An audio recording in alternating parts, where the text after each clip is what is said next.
하나님 말씀 함께 보겠습니다. 사무엘상서 제3장 1절부터 14절 말씀까지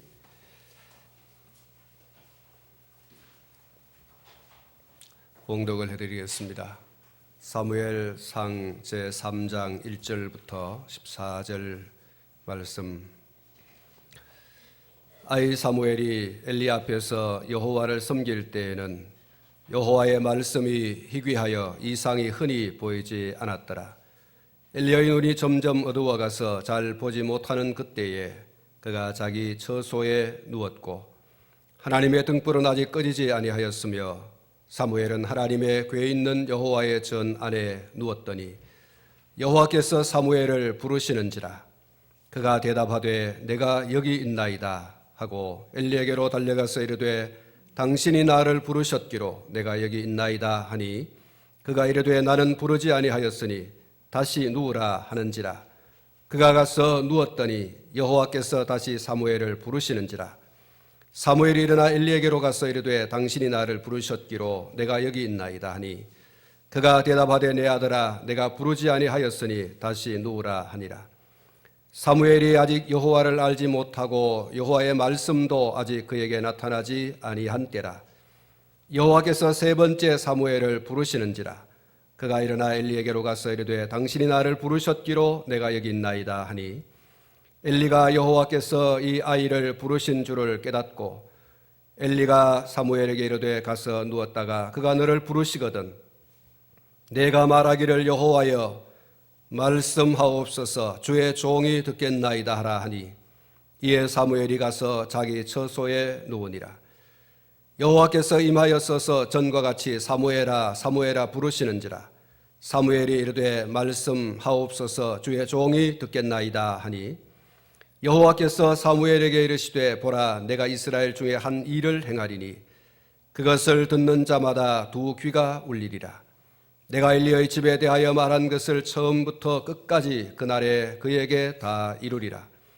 내가 그의 집을 영원토록 심판하겠다고 그에게 말한 것은 그가 아는 죄악 때문이니 이는 그가 자기의 아들들이 저주를 자청하되 금하지 아니하였음이니라.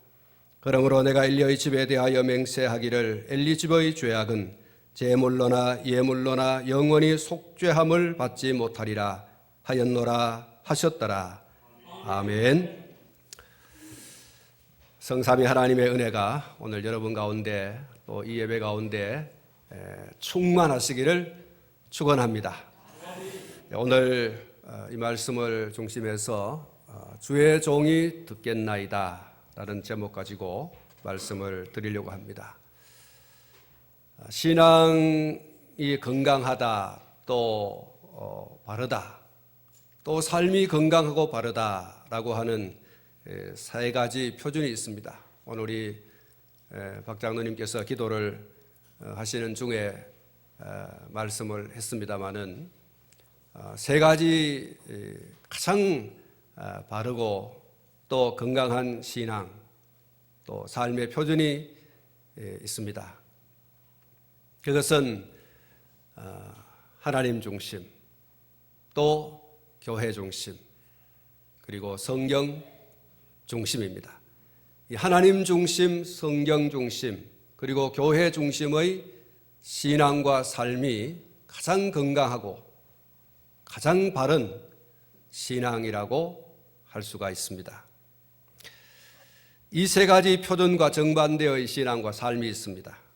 사사기 21장 25절에 말씀하고 있는 자기 소견에 옳은 대로의 신앙과 삶이죠. 자기 생각과 자기 뜻대로의 신앙, 자기 마음대로의 신앙. 여러분, 이 신앙이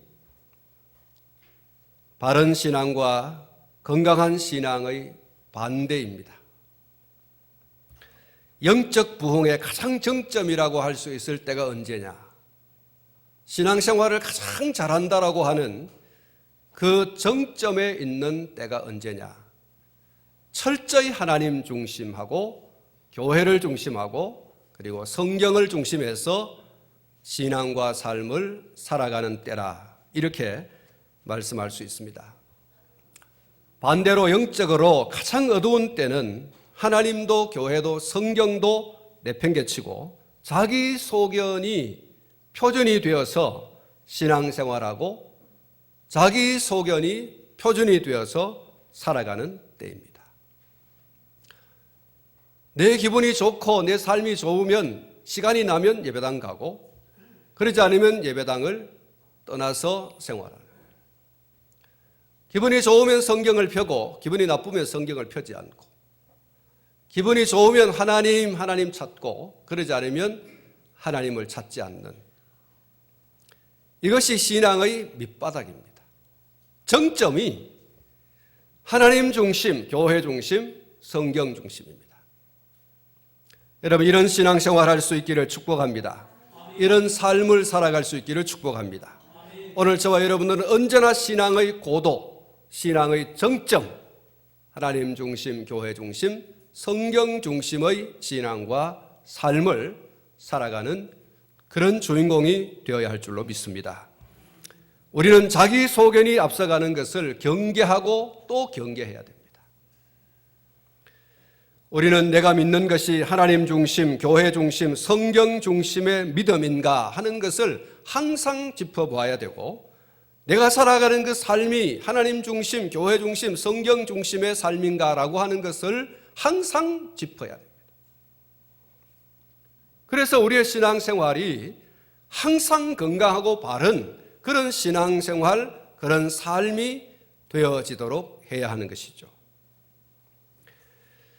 오늘 본문 9절 하반절에 소개되고 있는 여호와여 말씀하옵소서 주의 종이 듣겠나이다 라고 하는 이 사무엘의 말은 그 시대를 비추어 볼 때 대단히 중요한 그런 대답이 아닐 수 없습니다. 사무엘의 이 말은 하나님 중심 하겠다, 말씀 중심 하겠다라는 그런 절절한 고백입니다. 말씀하옵소서 주의 종이 듣겠습니다. 말씀 왜 하라는 겁니까? 듣겠다는 거죠. 왜 듣겠다는 겁니까? 그렇게 살겠다는 거죠. 하나님 중심, 말씀 중심, 그렇게 신앙 생활하고 그렇게 살아가겠다고 하는 이 사무엘의 고백입니다. 사무엘이 태어나 자라던 시대가 어떤 시대입니까? 그 시대는 한마디로 말해서 영적 암흑의 시대입니다. 그것을 뒷받침하는 말씀이 오늘 본문 1절에 소개되고 있습니다. 여호와의 말씀이 희귀하여 이상이 흔히 보이지 않았더라. 여호와의 말씀이 희귀하여 이상이 흔히 보이지 않았더라. 하나님의 말씀을 제대로 선포해 주는 자도 없고 제대로 가르쳐 주는 자도 없고 하나님의 뜻이 이런 것이다 라고 이야기해 주는 사람이 없었다는 거예요. 그렇게 없어진 이유는 백성들이 하나님의 말씀을 들으려고도 하지 않고 말씀을 듣지만 행하려고도 하지 않는 그런 때였기 때문입니다. 당시의 사람들은 하나님의 말씀을 들을 준비가 되어 있지 않았어요. 하나님의 말씀대로 살려고 하는 어떤 시도도 없고 의지도 없었고, 다만 자기 소견이 표준이 되어서 신앙생활도 삶도 살아감으로써 하나님 역시 그들에게 침묵하셨다는 겁니다. 사랑하는 성도 여러분, 그 시대의 사람들을 한마디로 말하면 돼지와 같아요. 아무리 청소해 놓아도 그 우리 속에 들어가면 또 그 우리를 더럽히는, 그곳에 또다시 똥 싸고 오줌 싸고 뒹굴고 냄새를 진동하게 만드는 그런 삶의 모습으로, 그런 신앙생활로 그 시대의 사람들이 살아가고 있는 거예요. 그래서 성경 말씀대로 진주를 개에게, 진주를 돼지에게 던지지 말아라. 하나님께서 침묵하시는 거예요. 여호와의 말씀도 없고 이상도 없어요. 말씀이 없으니 꿈도 없어요. 꿈이 없는 이유는 말씀이 없기 때문에. 사랑하는 성도 여러분, 하나님은 하나님을 사모하고 하나님의 말씀을 사모하고 기다리는 자에게는 언제나 풍성하신 분이신 줄로 믿습니다. 당신을 사모하는, 당신을 기다리는, 말씀을 기다리고 사모하는 자에게는 풍성합니다. 아끼지 않아요. 하나님 자신을 넉넉하게 알게 하시고 그리고 말씀도 풍성히 허락하십니다. 사랑하는 성도 여러분, 내가 영적으로 살 수 있는 비결, 내가 또 윤리적으로 살 수 있는 비결은 나는 죽고 하나님이 살고, 나는 죽고 교회가 살고, 나는 죽고 하나님의 말씀이 살게 하는 것입니다. 하나님이 살고 교회가 살고 말씀이 살면 나도 삽니다. 여러분, 내 신앙과 삶 속에 하나님이 살고 교회가 살고 하나님의 말씀이 살면 내가 사는 것입니다. 그러나 그 반대로 내 신앙과 삶 속에 하나님이 떠나고 교회를 떠나고 말씀을 떠나면 나는 죽는 거예요.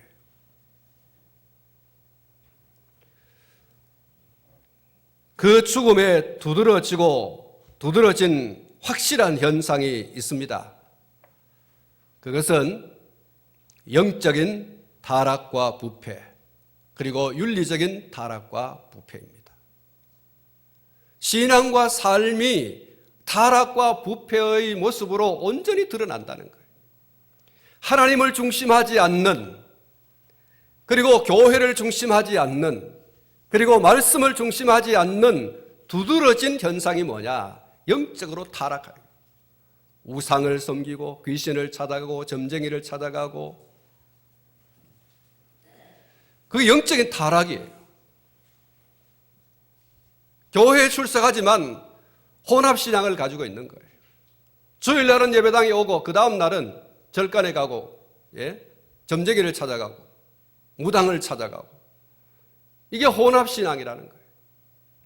하나님도 사랑하고 이 세상의 것들도 사랑하고 둘 사이에서 우왕좌왕하는 거예요.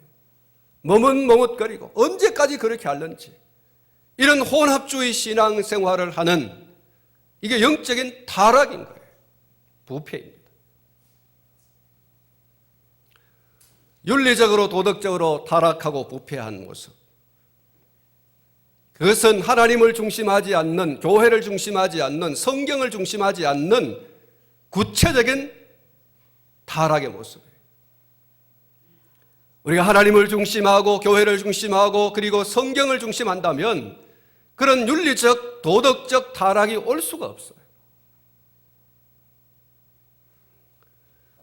이중생활하면 안 될 것입니다. 그것은 하나님을 속이는 것이고 나를 속이는 것이고 다른 사람을 속이는 것이고 그리고 양심을 속이는 것이죠. 여러분, 오늘 우리가 영적으로 혹 타락하고 부패한 그런 모습으로 또 혼합주의 신앙으로 여러분 얼룩져져 있지 않습니까? 우리의 신앙이 정말 선명합니까? 오직 하나님밖에 없다. 여러분, 이게 가장 선명한 신앙생활인데 우상과 하나님 사이에서 우왕좌왕하고 하나님과 이 세상에 속한 것들 사이에서 머뭇머뭇거리고 오직 나와 내 집은 여호와만 섬기겠다고 하는 이 여호수아의 신앙생활이, 신앙의 고백이 오늘 저와 여러분들에게 분명히 살아있어야 할 줄로 믿습니다. 그럼에도 불구하고 우리의 삶 가운데서 아직도 머뭇머뭇거리고 아직도 우왕좌왕하고 있다는 거예요. 신앙생활 속에 윤리적인 도덕적인 그런 무너진 모습들이 얼마나 많습니까?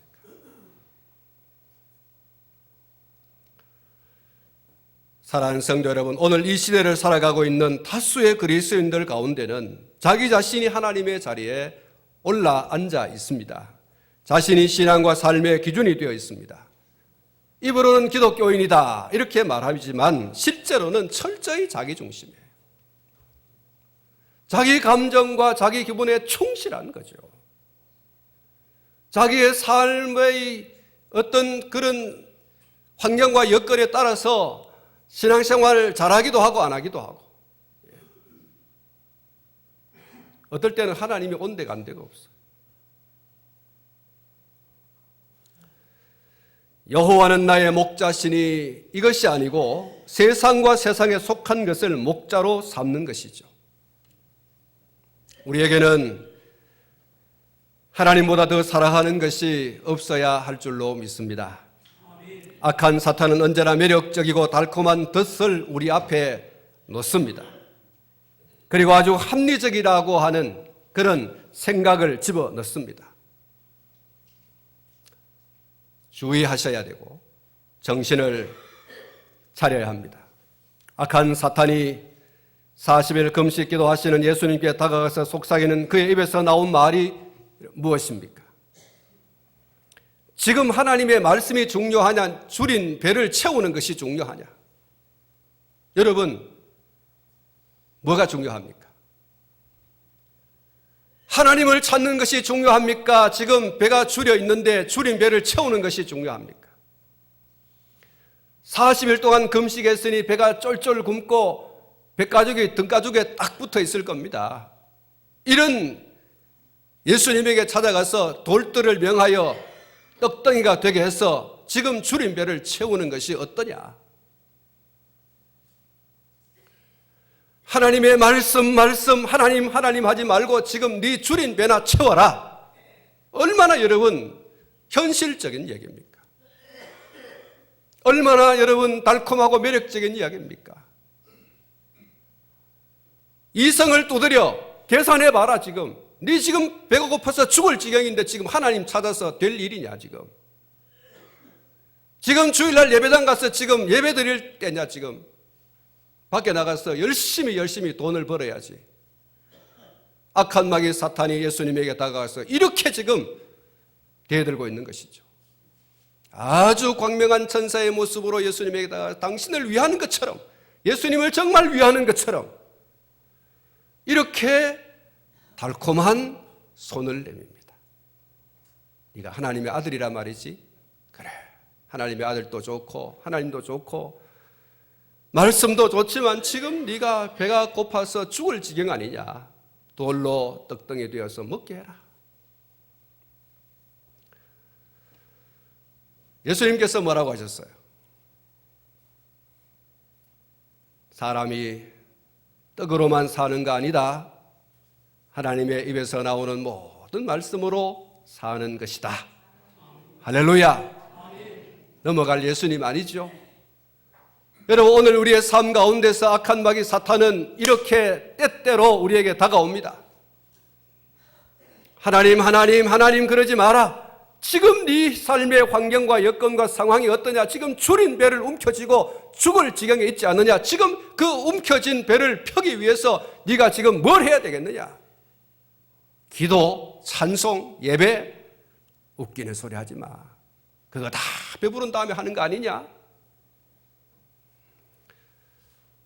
사랑하는 성도 여러분, 다시 말씀드리지만 얼마나 합리적인 이야기고 얼마나 현실적인 이야기고 얼마나 달콤하고 매력적인 이야기입니까?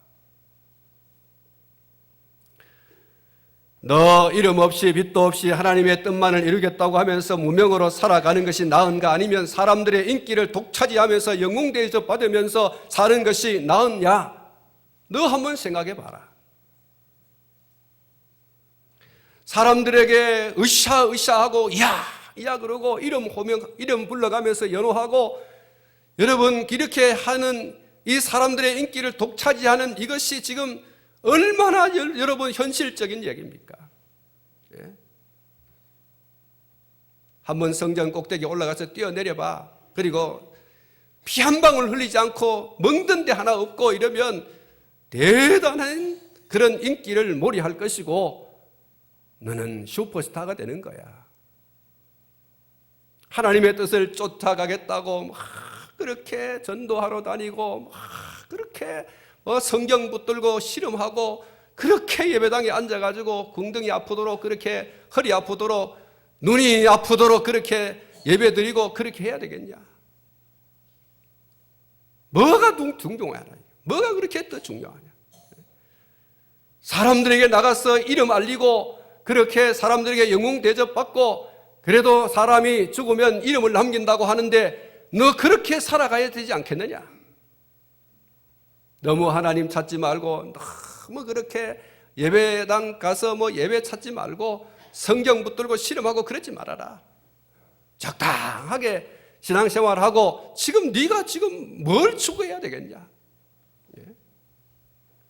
너의 자식들이 그래도 너 이름 대면 사람들이 그렇게 나가서 야, 그 아들이구나, 그 사람 아들이구나 하고 알아주면 얼마나 좋습니까? 어깨 쫙 펴고 살 텐데.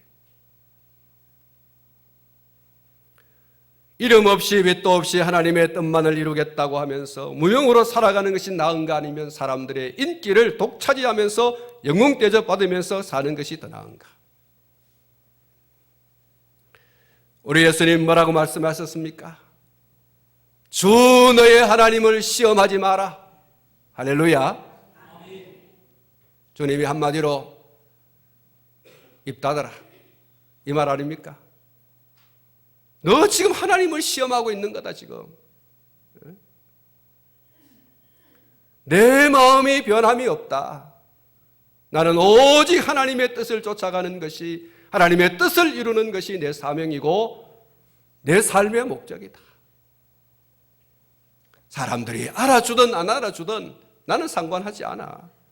내가 살아가는 삶의 목적은 하나님의 영광을 위한 것이고 하나님의 이름을 높이는 것이지, 내 영광 차지하려고 이 세상에 온 거 아니야. 사람들이 내 이름 알아달라고 내가 이 세상에 온 게 아니야.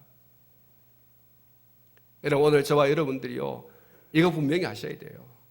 이름 얻고 사람들에게 알아주는 거, 여러분 이거 인기 얻으려고 하면 여러분 우리가 신앙생활 제대로 못합니다. 충성하고 봉사하고 헌신하는 거 제대로 못합니다. 십자가 짊어지고 골고다의 언덕길을 올라가 십자가에 못 박혀 죽어야만 인간을 구원하느냐? 세상의 왕이 되어서 고난 없이 피 없이도 얼마든지 구원을 이룰 수 있는 방법이 있는 것이 아니냐? 사람들에게 먹을 것을 주고 입을 것을 주고 마실 것을 주고 가난한 자, 헐벗은 자, 줄인 자, 이 소외되어진 자를 얼마든지 네가 세상의 왕이 되어서 살필 수 있지 않겠느냐? 굳이 십자가 지고 고난받고 죽음을 당하고 희롱을 당하고 그렇게 해야지만 되겠느냐? 사랑하는 성도 여러분, 이 사탄의 이 말이 얼마나 현실적인 것이에요. 얼마나 달콤하고 매력적인 것입니까? 고난의 십자가를 누가 좋아하겠습니까? 예수님께서도 그거 가지고 여러분 씨름하지 않습니까? 나의 하나님 어찌하여 나를 버리십니까? 이 잔을 내가 지고 가지 않으면 안 되겠습니까? 할 수 있다면 이 잔을 내게서 옮겨주십시오. 고난을 좋아하는 사람이 누가 있습니까? 그러나 그 고난을 통과하지 않으면, 그 십자가의 고난을 통과하지 않으면 영광이 없습니다. 이게 하나님의 원리예요. 하나님은 십자가를 통해서 피 흘림이 없이는 죄 사함이 없다고 하는 그 말씀을 이루시기 위해서 당신의 아들을 세상에 보내주신 줄로 믿습니다. 악한 마귀 사탄이 그 하나님의 인간 구원의 그 원 계획을 무너뜨리려고 하고 있는 거예요. 그래서 우리 예수님 뭐라고 하셨습니까? 사탄아 물러갈지어다. 기록되었으되 주 너의 하나님께 경배하고 다만 그를 섬겨라. 할렐루야. 사랑하는 성도 여러분, 오늘 저와 여러분들이 흔들리지 말아요. 내 마음은 정했어요. 변치 말게 하소서. 여러분, 오늘 저와 여러분이 하나님의 뜻을 이루기 위해서 이 세상에 살아갈 때에 많은 고난과 역경이 있습니다. 쓴잔을 마셔야 할 때도 있어요. 아침에 이 예배당에 나오기 전에 김익두 목사님의 그 일생에 관한 그 영상을 제가 좀 보았어요. 예수 믿고 그가 직분 이제 목사가 되고 교회를 보는데 어려운 일이 많고, 또 과거에 그가 힘을 쓰고 사람들을 때리고 이렇게 했던 사람들이 와서 지난날 내게 고난의 그런 잔을 마시게 했지. 너 한번 고난 당해봐라. 주먹질을 하고 발로 차고. 그리고 또 공산당원이 예수를 안 믿는다고 한마디만 해라. 그러면 내 용서해 줄게. 내 살려줄게. 목사의 자리에서 쫓아내고 쫓김당한 그곳에서 복음을 전하고 있는데 거기까지 쫓아와서 온갖 고난과 역경을 당하게 하는데 이 김익도 목사님이 끝까지 나는 예수를 부인할 수 없다. 내가 예수를 믿고 죽는 한이 있어도 나는 절대로 예수를 떠날 수 없다. 예수를 증거하지 않을 수 없다. 이런 사랑하는 성도 여러분, 우리가 예수 믿고 고난을 두려워하면 안 돼요. 고난을 두려워하지 마라. 여러분, 고난이라고 하는 그 껍질 안에 들어있는 하나님의 놀라운 축복. 지난 주간에 우리 김인수 집사님이 우리 할렐루야 밴드에 글을 올렸더라고요. 여러분, 사람들은 그 고난을 보고 막 놀랍게 예수 믿는 내 삶의 현장에 무슨 이런 고난이 오냐고. 왜 이런 예수 믿지 않는 사람들이 당하는 이런 고난과 역경이 예수 믿는 내게도 막 오는가.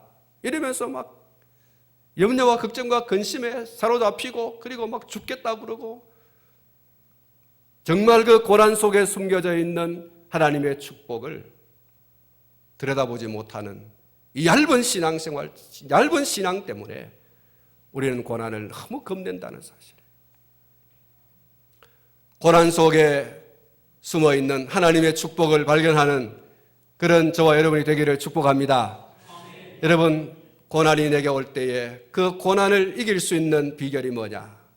감사합니다. 할렐루야. 하나님께서 무슨 복을 주시려고 내게 이런 고난을 주시는가? 감사합니다 라고 할 때 어느 날 어느 순간에 그 고난이 그치고 그 속에 숨겨져 있는 하나님의 나를 향한 축복을 독점하는 주인공이 될 줄로 믿습니다. 자녀를 망치는 부모의 10가지 습관이라고 하는 제목으로 쓴 글을 읽어본 적이 있습니다. 그 첫 번째가 아이가 갖고 싶다고 하는 것은 무엇이든 다 주어라. 두 번째로 아이가 나쁜 말을 쓸 때 그냥 웃어 넘겨라.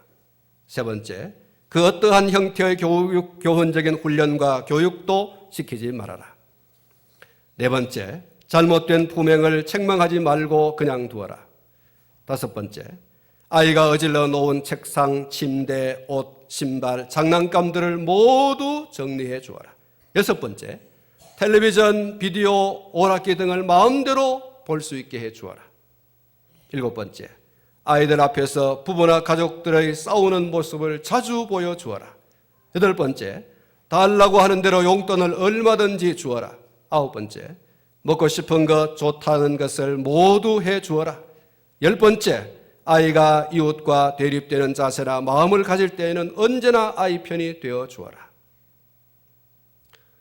여러분이 10가지 아이를 망하게 하고 싶거든 그렇게 하라는 거예요.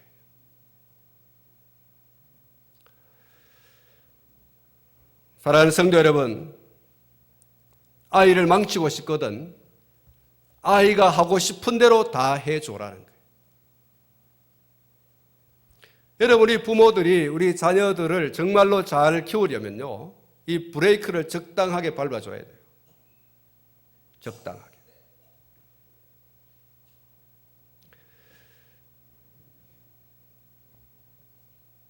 사랑하는 성도 여러분, 아이들이 망쳐지기를 원하십니까? 아니면 잘 되기를 원하십니까? 잘 되기를 원하시죠. 그러면 우리 아이들이 마음대로 할 때에 적절한 브레이크를 밟아줘야 됩니다. 그래서 아이들이 깨달을 수 있도록, 그래서 아이들이 이 바른 생각을 가지고 세상을 살아갈 수 있도록 해 주어야 됩니다. 사랑하는 성도 여러분, 우리의 신앙생활도 우리의 마음대로, 우리의 소견대로 하게 되면 결국 망치게 될 것입니다. 여러분, 목사가 교인을 사랑하지 않으면 교인들이 마음대로 할 때 그냥 놔두는 거예요. 뭐 알아서 하겠지. 어련히 알아서 하겠는가? 저 정도 됐는데. 그러나 교인을 사랑하는 목사는 교인들이 자기 소견에 옳은 대로 할 때에 하나님 편에서 말씀을 통하여 브레이크를 적절하게 밟아주는 것입니다. 때로는 듣기 싫은 말이기도 하고, 때로는 신경질 나는 말이기도 하고, 때로는 나를 사랑하지 않는가라고 하는 생각을 가질 수도 있지만, 그러나 그렇게 주지 않으면 마음대로 커서 결국 망하게 되는 것이죠. 신앙도 윤리도 타락과 부패의 냄새로 그렇게 살아갈 수밖에 없을 겁니다. 그래서 어떻게 해야 됩니까? 여러분 한번 따라 하시기 바랍니다. 여호와여, 말씀하옵소서. 주의 종이 듣겠나이다. 하나님 중심으로 살아가겠다고 하는 신앙과 삶의 자세죠. 결연한 자세, 또 강력한 의지, 살아있고 깨어있는 성도의 모습입니다. 말씀하여 주십시오. 종이 듣겠습니다. 말씀 붙들고 하나님을 중심한 신앙과 삶을 살아가겠습니다. 하나님 중심에서 살아가겠습니다. 그 신앙을 붙들고 살아가겠습니다. 살아가는 성도 여러분, 그 시대의 사람들에게 들어볼 수 없는 사무엘의 이야기입니다. 그 시대의 사람들은 하나님의 말씀을 들으려고 하는 생각도 없고, 하나님의 말씀이 선포되어진다고 할지라도 그 말씀을 지키려고 하는 강력한 의지가 없는 거예요. 그래서 하나님이 침묵하시는 거예요. 사무엘은 다릅니다. 말씀하여 주십시오. 주의 종이 듣겠습니다. 여러분, 이 사무엘의 말은요, 새로운 시대를 열어가는 하나님의 방법입니다. 하나님의 사인이죠. 말씀을 중심하여 나를 중심하여 살아가는 새로운 시대를 열어가겠다. 너를 통하여 주여 말씀하여 주십시오. 종이 듣겠습니다. 그 사람을 통해서 하나님은 위대한 하나님의 역사를 열어가시는 줄로 믿습니다. 실제로 하나님은 이렇게 하나님께 대하여 응답하는, 민감하게 반응하는 사무엘을 통하여 그 시대의 등불을 들게 하시고 그 시대의 횃불을 들게 하시고 백성들을 하나님께로 돌아오게 하는 이 놀라운 역사를 열어가시는 거예요. 여전히 사람들이 아직도 겁질이 덜 벗겨졌지만 사사기를 지나서 사무엘 상서를 들어가면서 하나님께서는 사무엘을 통하여 그 시대의 사람들이 하나님께로 돌아오도록 하나님께서 크게 역사하셨던 사실을 여러분 기억하지 않습니까?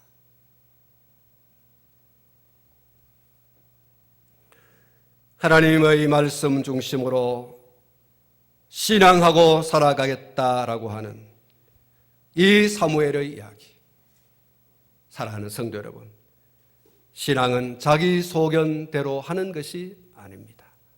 성도의 삶이란 자기 소견에 옳은 대로 하는 것이 아닙니다. 성도의 신앙, 성도의 삶은 자기 소견이 아니에요.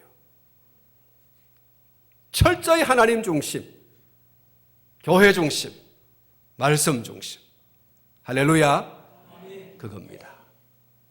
내가 죽고 하나님이 살고, 내가 죽고 교회가 살고, 내가 죽고 말씀이 사는 겁니다. 그래야 내가 죽는 그 죽음이 죽는 것이 아니라 사는 것이 될 줄로 믿습니다. 하나님을 중심하고 하나님의 말씀의 진리를 따라 해야 됩니다. 가장 위험한 신앙, 가장 위태로운 삶이 어떤 겁니까? 하나님을 떠나고 교회를 떠나고 하나님의 말씀을 떠난 것이 바로 가장 위험한 신앙이고 가장 위태로운 신앙이고 삶인 것입니다. 하나님의 임재와 하나님의 음성이 있어도 그 자체를 느낄 수 없고 들을 수 없다는 것은 불행입니다. 사무엘이 하나님의 임재와 음성을 4번 들었죠. 4번.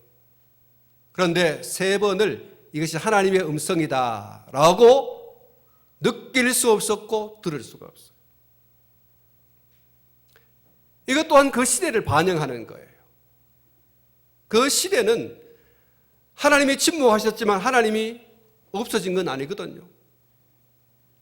그런데 그 시대의 사람들이 그런 하나님의 살아계시고 역사하심에 대한 느낌과 그리고 하나님을 들을 수도 볼 수도 없는 시대. 하나님이 3번이나 사무엘아 사무엘아 그렇게 부르셨는데 이 사무엘이 느낄 수도 깨달을 수도 없었어요. 4번째야 비로소 이것이 여호와 우리 하나님의 음성이다. 할렐루야. 여러분 3번씩이나 하나님의 음성을 들었어도 들을 수 없었다는 것이 불행입니다. 그 시대가 얼마나 어두운 시대였으면. 제사장 엘리가 있었죠. 제사장 엘리가 있었지만 그에게 제대로 가르침을 받지 못했어요. 7절에 보시면 사무엘이 아직 여호와를 알지 못하고 여호와의 말씀도 아직 그에게 나타나지 아니한 때라고 말씀하고 있습니다. 엘리 제사장은 그에게 부여된 사명을 제대로 감당하지 못하고 있었다고 하는 것을 이야기하고 있는 거예요. 지금 사무엘의 어머니 아버지가 제사장 엘리에게 왜 맡겼습니까? 이 아들 당신이 믿음으로 잘 키워주세요. 하나님의 사람으로 잘 키워주세요. 하고서 젖을 떼자마자 탁 맡겨놨는데 엘리 제사장이 이 사무엘에게 하나님에 대해서 이야기를 안 해주는 거예요. 예? 어떻게 제사를 드리는 것이 정말 잘 드리는 제사인지에 대해서 이 제사장이 이 사무엘에게 잘 가르쳐 주지를 않는 거예요. 어떤 것이 하나님의 음성이라고 하는 것에 대해서 이 제사장이 제대로 알려주지를 않는 거예요.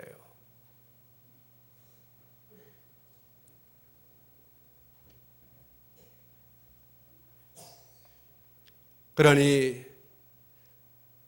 그의 아들들은 불량자가 되고 또 어린 사무엘은 성전에서 먹고 자고 생활하고 있었지만 하나님의 임재와 그리고 하나님의 음성을 듣는 영성과 아는 지식에 있어서 민감하지를 못했던 거예요.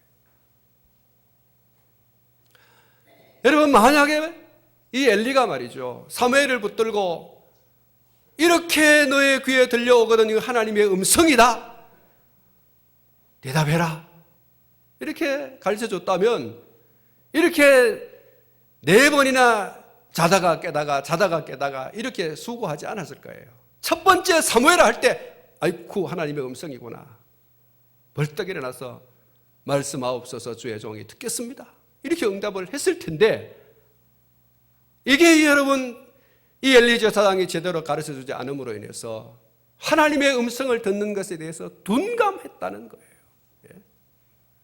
분별력이 없었어요. 그래서 성경이 말하는 거예요. 사무엘이 아직 여호와를 알지 못하고 여호와의 말씀도 아직 그에게 나타나지 아니한 때라. 제사장이 제사장의 노릇을 제대로 하지 않은 거예요.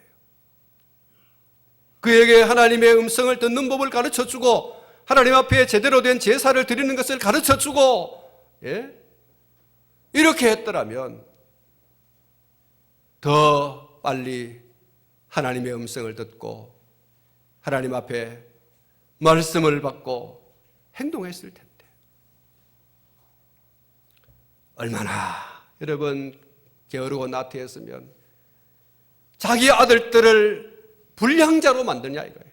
이 불량자라는 것은 하나님을 알지 못하는 자라는 얘기예요.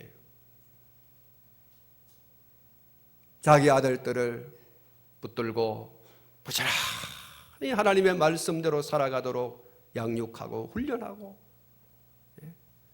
그런 제사장으로 키워야 하는데 그런 제사장으로 키우지 못한 이 제사장 아버지, 이 게으르고 나태한 영적인 어두움의 그늘에 지금 사로잡혀져 있는, 그나마 세 번째 찾아갔을 때 이 엘리 제사장이 그때서야 비로소 가르쳐 주죠. 예? 첫 번째, 두 번째, 세 번째, 왜 첫 번째 부르셨습니까? 하고 갔을 때 하나님의 음성이다, 귀 기울여 들어라, 이렇게 했으면 좋았을 텐데 세 번째 찾아갔어야 비로소 다음에 또 들려오거든 그게 하나님의 음성인 줄 알아라, 이렇게 말해라, 말씀하옵소서 주의 종이 듣겠습니다. 여러분, 제사장이요 정신이 나가는 거예요. 왜 첫 번째 사무엘이 이런 음성이 들려왔는데 당신이 나를 불렸습니까? 라고 할 때 그가 깨어있는 영성으로, 충만한 영성으로 하나님께서 너에게 말씀하는가 보다, 말씀해 달라고 엎드려 말씀을 기다려라, 이랬으면 좋지 않아요?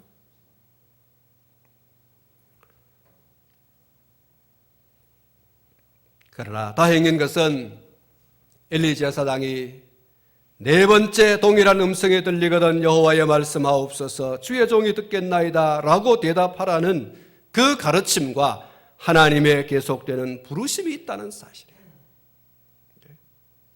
그래도 그 마지막 순간에 엘리 제사장이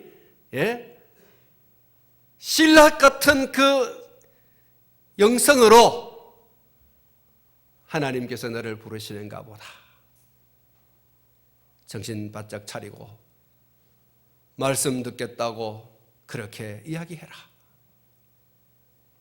여러분, 이게 다행이에요. 그리고 하나님도 포기하지 않으셨어요. 하나님도 한 번, 두 번, 세 번 이렇게 하시고 아이고 이거 안 되겠는데 이거 하고 돌아서는 게 아니고 네 번째 또 찾아오셨어. 또 찾아오셨어. 사무엘아, 사무엘아 부르셨어요. 여러분, 하나님의 은혜인 줄로 믿습니다. 하나님께서 한 번 불러서 안 된다고 아이고 야 안 되겠다 이거 사무엘도 안 되겠어 하고서 하나님께서 뒤돌아서면 그 시대의 어두움은 더 지속되어지는 거예요. 오늘 저와 여러분들이 구원받은 것은 우리가 잘나서 잘된 게 아니고 전적인 하나님의 은혜인 줄 믿습니다. 하나님의 은혜. 우리는 무지하고 몽매하고 전적인 타락과 부패 가운데 있어서 하나님의 음성을 들을 줄도 모르고 하나님의 음성을 듣고 행할 줄도 모르는 그런 무능력한 존재였어요. 이런 우리를 하나님께서 그래도 살리겠다고 그 만군의 여호와의 열심히 당신의 아들을 세상에 보내어 우리를 구원하여 주신 줄로 믿습니다. 우리가 하나님 예수님을 찾아갈 수 없으니 우리에게 믿음을 주어서 그 믿음으로 예수님을 찾아가게 만드시는 하나님의 은혜. 하나님의 은혜. 사무엘아, 사무엘아, 세 번 불러도 깨닫지 못하는, 대답하지 못하는 사무엘을 포기하지 않으시고 네 번째 다시금 찾아가셔서 사무엘아, 사무엘아 부르시는 이 하나님의 애절한 구애, 애절한 구애.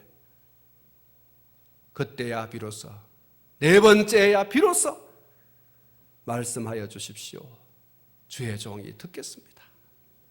하나님 중심에서 말씀을 중심하여 그렇게 살아가겠습니다. 이것이 사무엘로 하여금 위대한 선지자가 되게 한 동기고 한 민족이 영적인 윤리적인 암흑에서 벗어나서 하나님 앞에 말씀 앞에 세워나감으로 민족의 역사를 새롭게 할 생명의 빛을 하나님께서 비추어 주시는 동기가 된 줄로 믿습니다. 하나님을 알고 하나님의 말씀을 듣고 하나님의 말씀을 전해주는 사무엘을 통해서 이스라엘은 비로소 영적인 광명을 얻었습니다. 나아갈 방향을 얻었어요. 이리 갈까 저리 갈까 방황하는 인생길을 살아가는 인생들에게 사무엘이 나타나셔서 이렇게 하는 것이 여호와 하나님, 인생이 정말로 쫓아가야 할 길을 가는 것이다. 하나님 없는 인생은 가치 없다. 하나님 있는 인생이야말로 가장 가치 있는 인생길을 걸어가는 것이다.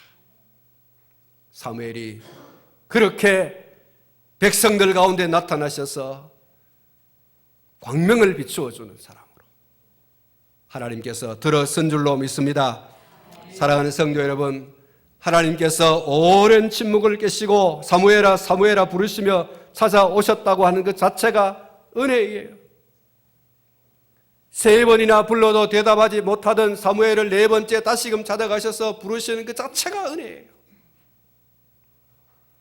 그에게 하나님께서 말씀을 주셨다는, 앞으로 행할 일을 그에게 가르쳐 주셨다고 하는 것이 은혜예요.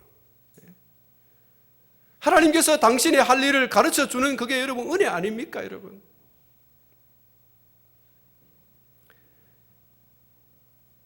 실제로 하나님은 사무엘을 통하여서 이스라엘 가운데 깊게 드리워진 이 영적인 어두움을 걷어내고자 하셨고, 그리고 사무엘은 그 일을 충실히 감당한 사람이었습니다.